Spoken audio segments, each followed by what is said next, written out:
was 21, broke, trying to rebuild. It was just last summer, July 2023. One of those heatwave days where the pavement feels like it could melt tires. I had just moved to the west side of town, staying in a transitional housing program for young women getting out of bad situations. Mine, a year-long relationship with a man who thought I was property. That day, I was walking down Glenmore Avenue in Westfield, Ohio. Not the worst area, but definitely not great. I was wearing a crop top and cut-off jeans. Not for attention, just surviving the heat. But men didn't see it that way. A black pickup rolled by slow. One of the guys inside leaned out and said something I won't repeat. Then they circled the block and did it again. Slower this time. The second time, they tossed an empty water bottle at me and laughed. I kept walking. Fast. That's when a white Hyundai pulled up beside me. Newer model. Clean. Windows tinted, but not too dark. The guy driving rolled the window down and said, "Hey, you okay? Need a lift?" He was maybe late 20s. T-shirt, aviator shades, calm voice. His car had Uber and Lyft stickers on the windshield. I hesitated. He didn't push, just waited, then added, "I saw those guys. I can take you where you're going." No charge. My phone was on 5%. I was still a 25-minute walk from the daycare center where my son was. It was almost closing time. I made a decision I still think about. I opened the door and got in. "Thanks," I said, immediately texting my case manager to say I was on my way to the daycare, just in case. He pulled off slowly. "Where to?" he asked. I told him the cross streets. He nodded and made a right turn, the wrong way. "Other direction," I said. "Shortcut," he replied smoothly. "This route saves time with the construction on Maple." Made sense. Sort of. But something didn't sit right. He started asking me questions, personal ones. Where I worked. If I lived nearby. If I lived alone. I dodged most of them. Gave vague answers. But I did let it slip that I lived in a women's shelter program. I told him my schedule was watched closely and someone was expecting me at exactly 5:15. He nodded. Then another wrong turn. This time, I looked up from my phone. "I don't think this is the shortcut." He smiled, kept driving. "Trust me, I've lived here a while." That's when I noticed something. A smell. Faint at first. Sweet but off. Like meat left in a hot car. I glanced in the back seat. Spotless. Not a speck of dirt. No water bottles, receipts, nothing. Not even lint on the carpet. The seats looked untouched. "You smell that?" I asked. He didn't look at me. Might have left food in here earlier. Forgot to clean it out. But the car didn't look like anything had ever been left behind. It looked detailed. Professionally. The smell got stronger. I said it again. "No, seriously, what is that smell?" This time, he turned up the AC, didn't answer. My stomach nodded. Something felt wrong. I texted my case manager again. "In car with stranger. Wrong turns. Smells off. Call me in 2 minutes." I said, "Hey, can you drop me at the Shell station up ahead? I'll walk the rest." Silence. Then, almost there. Might as well finish the ride. I reached into my purse and clicked my pepper spray open. Held it on my lap. I changed my mind. Let me out at the station, or I start making noise. A pause. Then he said, quietly, "Relax." But he turned, back onto a main road. And then, like nothing happened, he pulled into the lot near the daycare. Right at the curb. I jumped out before the car fully stopped. Didn't say a word. Didn't look back. He drove off. No plates I could remember. No name. No rideshare ping. I realized later the app stickers were probably fake. A week later, I was scrolling TikTok when I saw a girl talking about something similar. A ride from a stranger in a too-clean car with that same smell. The comments were full of stories like ours. Some barely got away. A deep dive search turned up 3 missing persons cases from the last 2 years, all young women. All last seen walking alone in that part of town. No suspects, no leads, no bodies, and no closure. I don't know what was in that car that day, but I do know that smell now.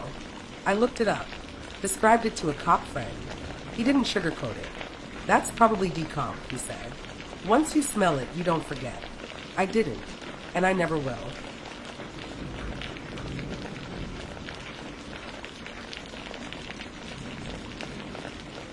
almost didn't go to the interview. It was a last-minute opportunity. Nothing glamorous. Just a part-time assistant job for a private collector who posted on a local job board. He needed someone to help digitize old photographs and documents. Paid cash. I was between jobs. Sounded harmless enough. But from the second I got the email back, something felt off. No company name. No address in the body. Come by at 3 p.m. I'll leave the side door open. 6148 Auburn Lane. Don't be late. I should have walked away. But I didn't. Rent was due. I got there 10 minutes early.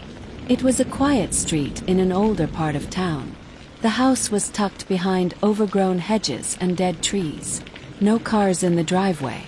No curtains in the windows. Just stillness. The side door was, as promised, cracked open. I knocked anyway. No answer. "Hello," called out. "It's Mia. Here for the assistant job." Silence. Waited. Then, curiosity or desperation, maybe both, pulled me through the door. Click shut behind me. Inside it smelled like dust and something chemical. The air was cold despite it being July. The hallway was lined with framed photographs. Old ones. Black and white portraits of people I didn't recognize. None smiling. Some looked scared. I told myself it was just the style back then. "Hello." I tried again. This time a voice answered. From deeper inside. Down the hall. "Office on the left." "Well, you come." I stepped slowly. The hallway creaked beneath my feet. Every part of me screamed to leave, but I didn't. The door on the left was open. He was sitting behind a desk typing something. Older. Late 40s maybe. Clean-shaven. Plain shirt. No expression. "Thanks for coming, Mia," he said. Froze. I hadn't told him my name. Not in the email. Not out loud until a few seconds ago at the door. "How did you?" He cut me off. "I've got a lot to sort through. I'll show you the workspace." He stood, grabbed a key from the drawer, and motioned toward a narrow staircase at the end of the hall. Basement's cooler. Good light. Something clenched in my chest. I hesitated. Could we do the interview part first? He didn't answer. Just walked toward the stairs. I didn't follow. Instead, I glanced at the desk. His laptop screen was still on. An open folder labeled MIAB. My full name. I moved closer. My heart pounded. Inside the folder. Screenshots of my Facebook. Instagram. Photos I'd never seen before, me at the grocery store. Me leaving the library. Dates attached. Locations. He had been watching me. For weeks. Backed away. The house was dead quiet. Then his voice, closer than before. "You weren't supposed to see that." I turned and ran. Straight for the side door. I hadn't locked it. I knew I hadn't. My hands shook as I checked the knob. Deadbolt. Behind me, footsteps creaked down the hall. Low. Deliberate. I bolted toward the kitchen. Window. Nailed shut. Another door near the back pantry. I opened it and slipped inside. Shut it softly. Held my breath. Footsteps stopped. "Mia," he called out. Not angry. Not panic. Just steady. Like he'd done this before. "You're not the first to run. They all get tired eventually." My lungs burned. The smell of bleach filled the pantry. Then I noticed what I was standing next to. Pair of sneakers. Blood on the soles. Still sticky. I gagged silently. Next to them a pink phone case. The screen was cracked. The wallpaper was a girl. Young. Maybe 19. Smiling. I couldn't move. The door creaked open an inch. He was checking room by room. Had seconds. I pulled out my phone. 1% battery. No signal. 1 bar. No Wi-Fi. I turned off silent mode and set the phone behind a box. Then, I tiptoed to the other side of the pantry and braced myself. He opened the door. Walked in. Toward the soundless phone. I rushed him from behind. Slammed the pantry door and locked it. He screamed, furious now. Pounded on the inside. I ran again. This time for the front door. Also locked. But there, On a table near the stairs, the key. I fumbled with the lock as he screamed behind me. "You don't understand," he shouted. "You're different. You were supposed to stay." The lock clicked. I flung the door open and sprinted into the street, waving down a passing car. The driver stopped, saw my face, and let me in without a word. I never looked back. The police found nothing. The house was empty the next day. No trace of him. Laptop gone. Photos gone. Not even the girl's pink phone. Just an abandoned house, recently sold to a shell corporation. They said they'd look into it, but I never heard back. Weeks later, I got a message request from an unknown Instagram account. No name, just one picture. It was me, from behind, walking out of my apartment, taken that morning. Blocked, reported, deleted. But I still wonder how many other names were in folders on that laptop. How many girls got further down the stairs? And if I'd hesitated just 30 seconds longer, I might have joined them.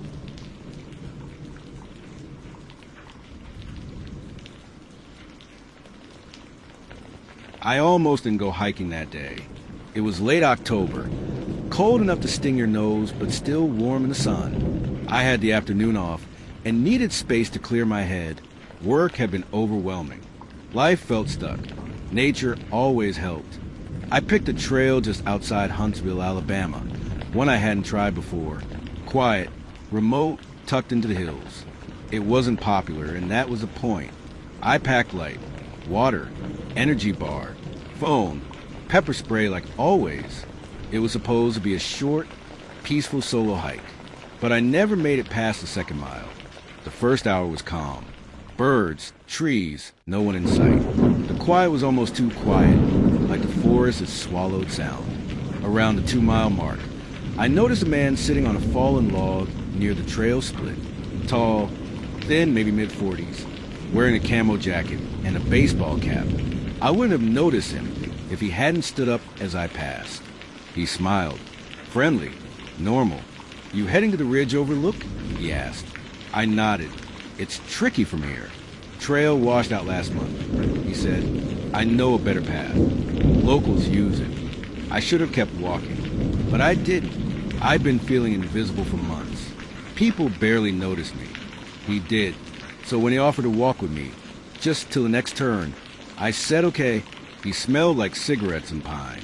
Carried a backpack. I didn't see a water bottle, which struck me as odd, but I brushed it off. As we walked, he asked where I was from, what I did for work, if I lived alone. Too many questions. Too casually asked. I gave vague answers. Changed the subject. But something in my gut started to stir. Then I noticed it. We weren't on a marked trail anymore. "Hey," I said, slowing down. "This doesn't look right." He turned back, still smiling. "It's fine. It loops back around. I hike here all the time." I stopped. He took a few more steps, then turned around fully. "You scared?" He wasn't smiling now. Something in his face changed, like a mask slipping off. "No," I lied. "I just remembered I have to be somewhere. I'm gonna head back." He didn't move. For a few long seconds, we just stared at each other. Then he said, "You sure?" Not like he was confirming, more like he was challenging me. I nodded and started backing up, kept my eyes on him. He stayed where he was for a moment. Then he slowly reached into his backpack. That was all I needed. I turned and ran. Branches whipped at my face. My boots pounded the dirt. I didn't care if I twisted an ankle. I had to get out of those woods. I didn't look back, not until I heard it. Footsteps crashing behind me. He was running, too. I cut off the trail, delved through a patch of dense brush, and threw myself down a small hill, rolling hard. My elbow cracked against a rock. Pain exploded through my arm. But I didn't stop. I didn't stop until I saw a flash of color through the trees. A trail marker, the real trail, then voices. A couple coming from the opposite direction. I burst out of the woods, scratched, bleeding, breathless. The man was gone. The couple helped me back to the trailhead. I tried to explain what happened, but I sounded like a lunatic. There wasn't a clear crime. No proof. No weapon. Just a gut feeling and a run through the woods. Still, I filed a report, gave a description. They said they'd look into it. I tried to move on. I wanted to believe maybe I'd overreacted. Maybe it was just a weird guy in the woods. But deep down, I knew better. 6 months later, I was watching the news with a friend. Headline, Trailside Reaper apprehended in Tennessee. Suspect linked to at least 7 murders. They showed his mugshot. Same camo jacket. Same face. Same eyes. His real name was Daniel Royce. But online, people were already calling him the Reaper. He targeted remote trails across the southeast. Hikers. Campers. Mostly women hiking alone. He used fake names, fake stories. Said he was a park ranger once, or a nature photographer, or a local hiker. He knew the trails, knew where cell signals dropped, knew how to vanish. One of the women they found had gone missing just 2 weeks before my hike. 30 miles from where I'd been, another had filed a similar report months earlier. Said a man tried to lure her off trail. Her case had gone nowhere, too. But the worst part? There's a full interview of him now. It's online. In it, he describes the ones that got away. He talks about how some just didn't take the bait. Then he grins. You can tell who's going to be easy, who's already a little lost. He doesn't say names, but he mentions Alabama. October, a woman with brown hiking boots. Those were my boots. I don't hike alone anymore. And sometimes when I walk past wooded areas, I swear I feel eyes on me again. But I survived, barely, because I listened to my gut